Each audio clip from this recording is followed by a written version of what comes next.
te méprisent. Car ce que tu étais hier n'est pas ce que tu es aujourd'hui. Je voudrais en profiter pour dire à quelqu'un, ce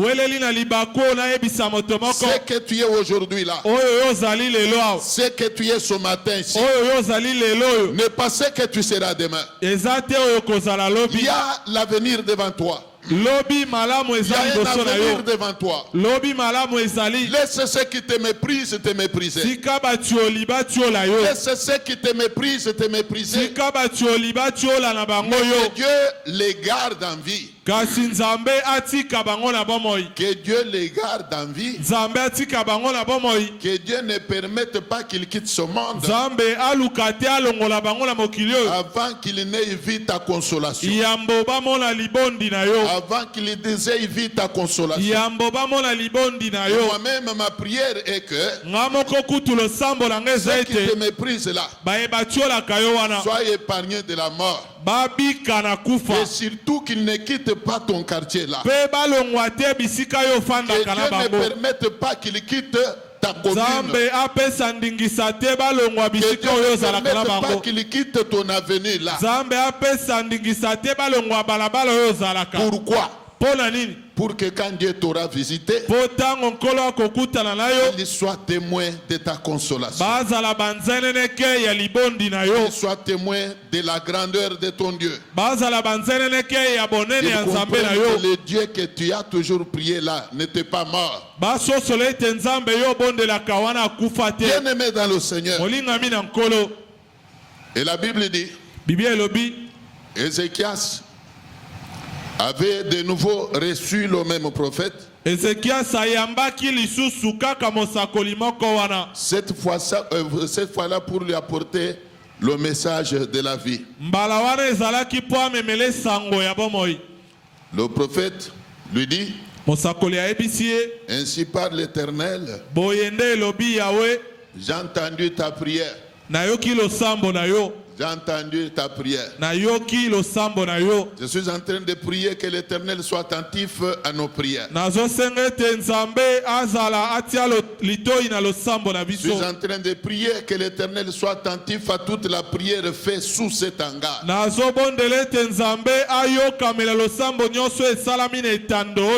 Y a-t-il des gens qui me suivent? Y a-t-il des gens qui me suivent? Je suis en train de prier que l'Éternel soit attentif à toute la prière faite sous cet hangar. Et comme nous comptons nous plonger dans la prière au cours de cette semaine, je vais prier encore que l'Éternel reste attentif à nos prières. Et j'ai cette confiance en notre Dieu. Il écoutera la prière de tout le monde qui prendra part à ce programme. Si tu te sens concerné, dis Amen. Tu peux dire encore un Amen plus haut. Tu peux dire encore un Amen plus vibrant. Acclamez le Seigneur.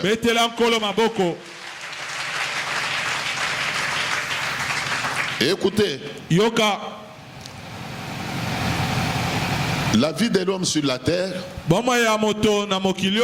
a toujours été exposée à des difficultés. Que vous le vouliez ou pas, vous aurez toujours des tribulations. Que vous soyez chrétien ou païen, vous aurez toujours des tribulations. Oui. Ce n'est pas un problème de dire que non, c'est puisque lui ne craint pas Dieu, c'est pour cela qu'il a toujours des problèmes. Il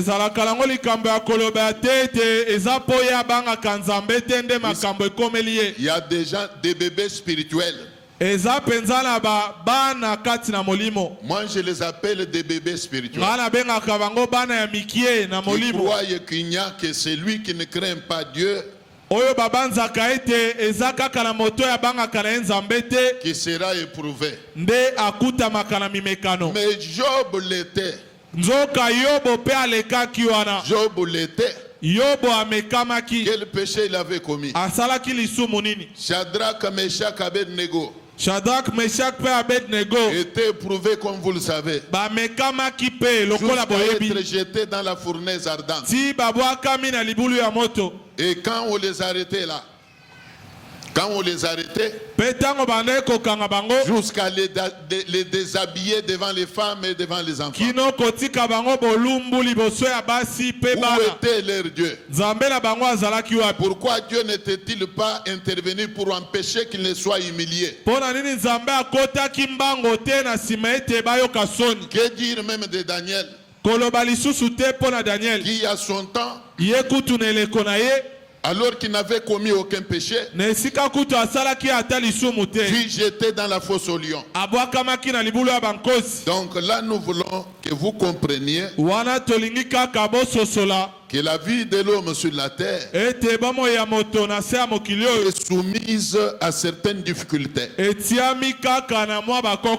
le monde passe par là, chrétien ou païen. Vous aurez toujours des tribulations, vous aurez toujours des difficultés. Serviteurs de Dieu comme simple croyants, même les hommes de Dieu passent toujours par des tribulations. C'est ce que vous trouverez quelqu'un dire: mais Seigneur, comment moi qui te sers, tu me laisses me plonger, me retrouver dans des difficultés comme ça? Mais Jésus lui-même avait été combattu.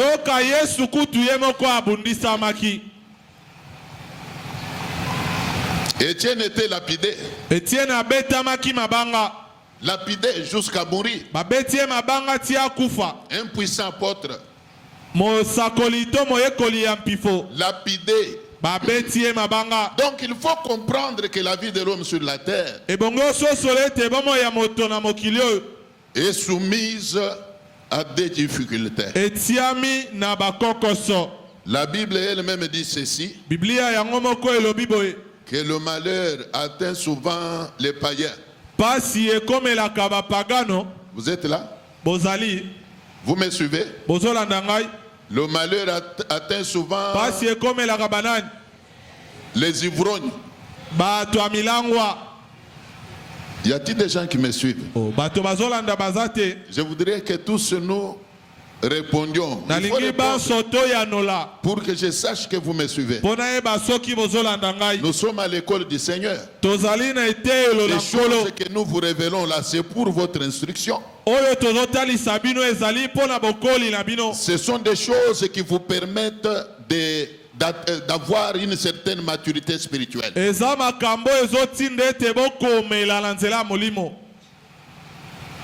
Il y en a qui finissent par abandonner la foi, comme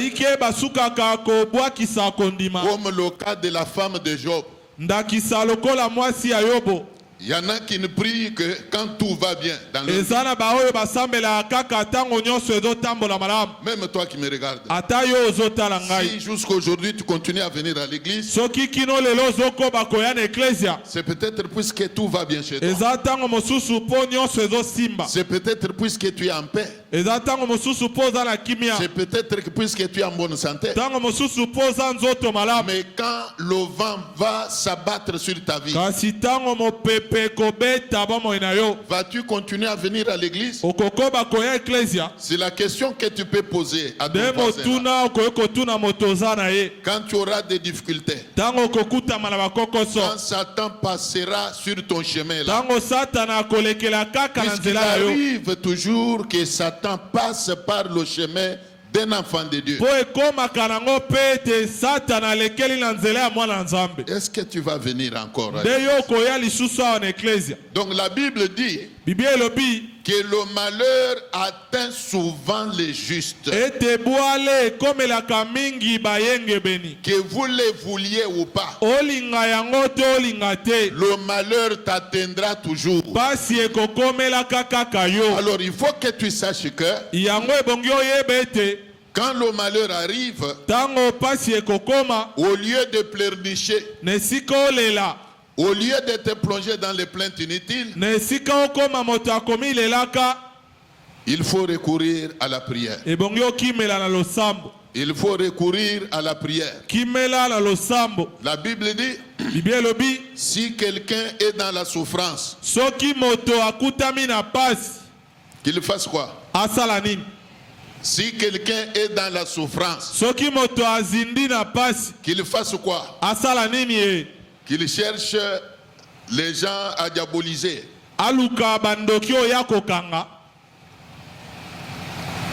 Mais comme la Bible parle déjà de la souffrance, en disant que si quelqu'un est dans la souffrance, qu'il prie, ça sous-entend que Dieu a prévu. Il avait déjà prévu avant même la fondation du monde. Et dans la vie même de ceux qui prient, la souffrance viendra. Les épreuves viendront. Donc c'est prévu par Dieu. Que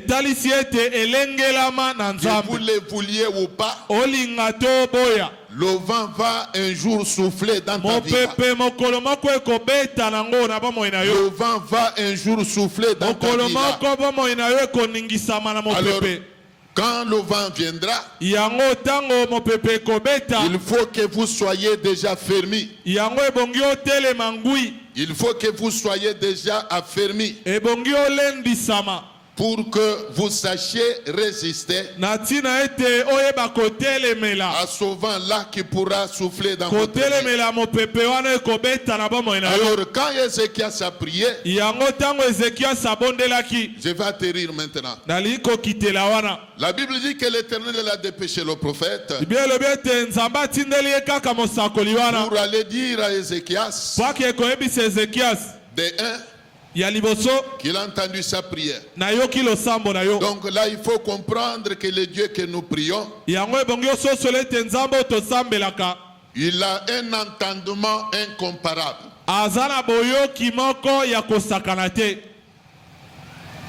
C'est un Dieu qui entend la prière. Il entend plus que les hommes entendent.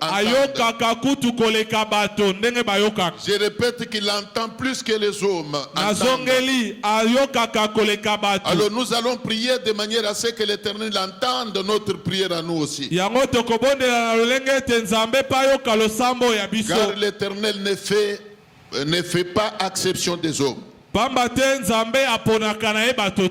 Des deux, l'Éternel va dire à Ézéchias, par le canal du prophète toujours, et lui dit, j'ai enlevé la mort. Je t'ajoute 15 ans. Je te délivre de la mort. Alors il faut noter ici que la délivrance est venue par la prière.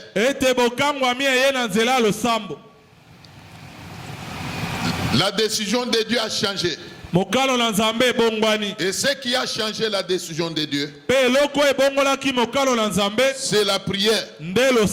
Alors, j'ai conclu en disant ceci. Si la prière avait changé la décision de Dieu,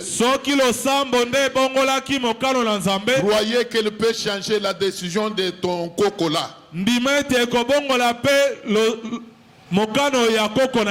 La prière peut changer la décision de tes ennemis contre toi. Ceux qui t'en veulent. Ceux qui planifient même ta mort. Ceux qui sont même à la base même de ton célibat. Ceux qui sont à la base de ta stérilité. Je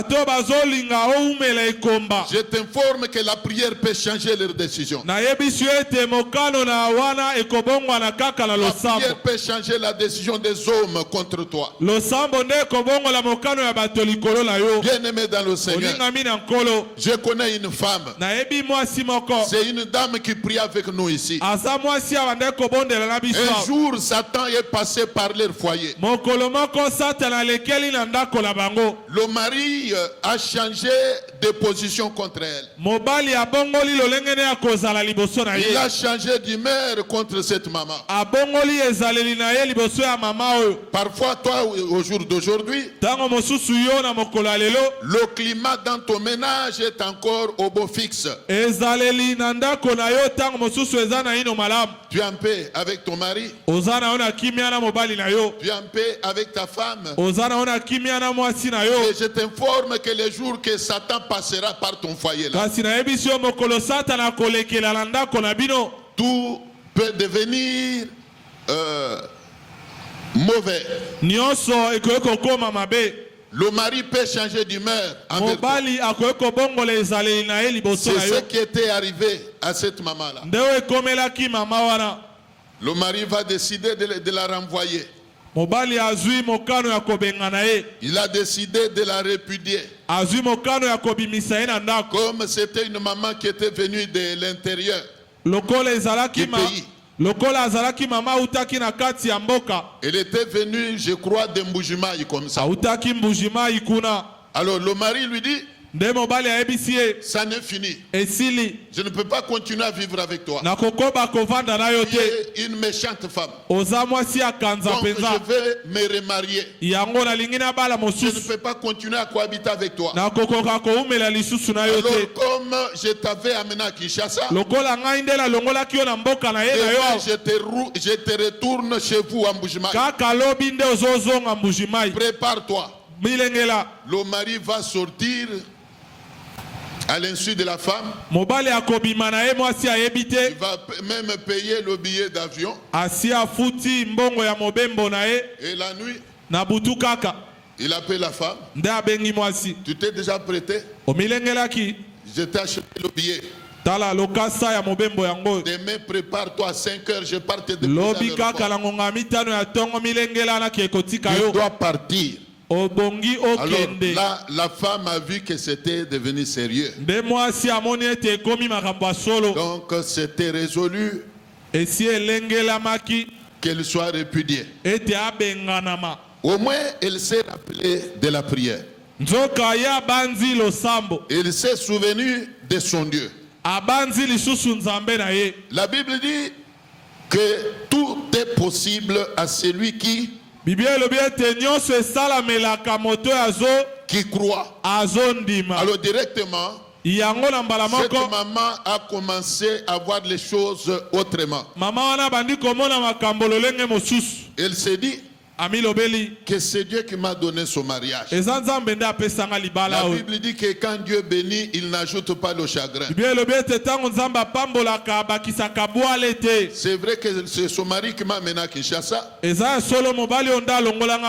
Mais moi je crois que c'est mon Dieu qui m'a mené à Kinshasa.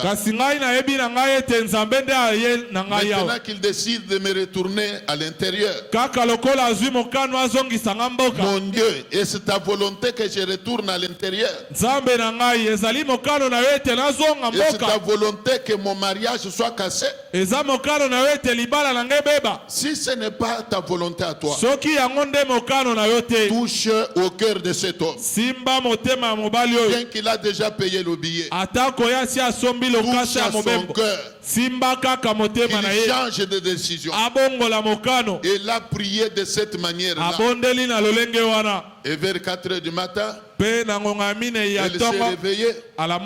Elle a commencé à se préparer. D'ailleurs, elle ne s'était même pas réveillée d'elle-même. C'est le mari qui est allé la secouer. Je t'ai dit qu'on doit sortir d'ici à 5 heures. Pour arriver à l'aéroport au plus tard 6 heures. Tu continues à dormir, tu as oublié. Et la maman qui se réveille, dans son cœur, elle s'est dit, Seigneur, tu n'as pas écouté ma prière. Cet homme continue à me faire la pression. Bon, que je me prépare quand même. Elle va commencer à se laver. Avant de commencer à s'habiller.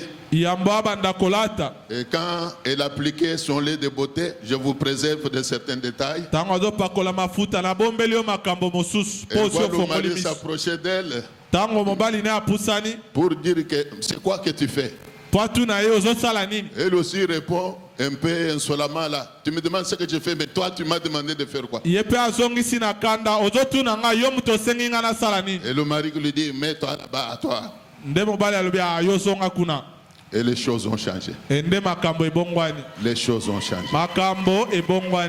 Je crois que vous comprenez. Détails, même si je ne les connais pas. Les choses ont changé. Qui a changé la décision? C'est Dieu. Même en dernière minute. Et la maman voulait un peu hausser aussi le ton. Ah, dis mais c'est quoi là, ne me touche pas. Laisse-moi me préparer. Il dit ferme ta bouche toi. Les choses ont changé. La décision a changé. Et la maman lui dit mais il va être 6 heures. Tu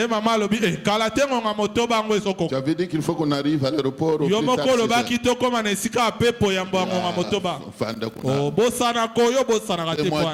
Fais-moi du thé. Fais-moi du thé. Et c'était du thé. Et c'était des omelettes. Et c'était des choses. Les choses ont changé à cause de la prière que la maman a faite. Est-ce que vous comprenez? Je ferme ma Bible. Nakangi Biblia nangai.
allons prier.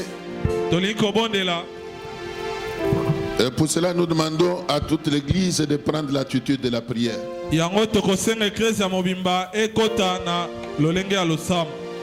Soyez concentrés. Prenez l'attitude de la prière là vous êtes. Si Ézéchias avait eu besoin de secours de Dieu, toi également, tu dois avoir le même besoin. Tu as toujours quelque part besoin de l'aide de Dieu. Tu as toujours besoin de l'intervention de Dieu dans ta vie. C'est un besoin à exprimer par la prière. Tu vas maintenant prier. Tu vas demander à ton Dieu de ne pas t'abandonner. Ézéchias dans sa prière,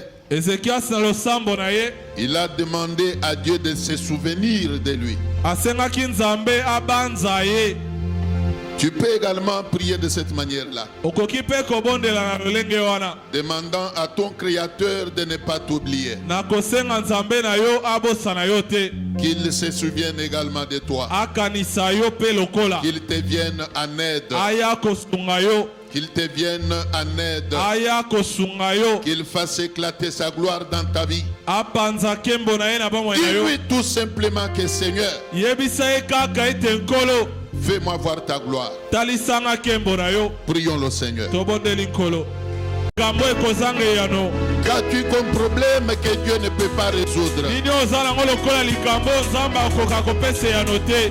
Qu'as-tu comme difficulté que Dieu ne peut pas résoudre?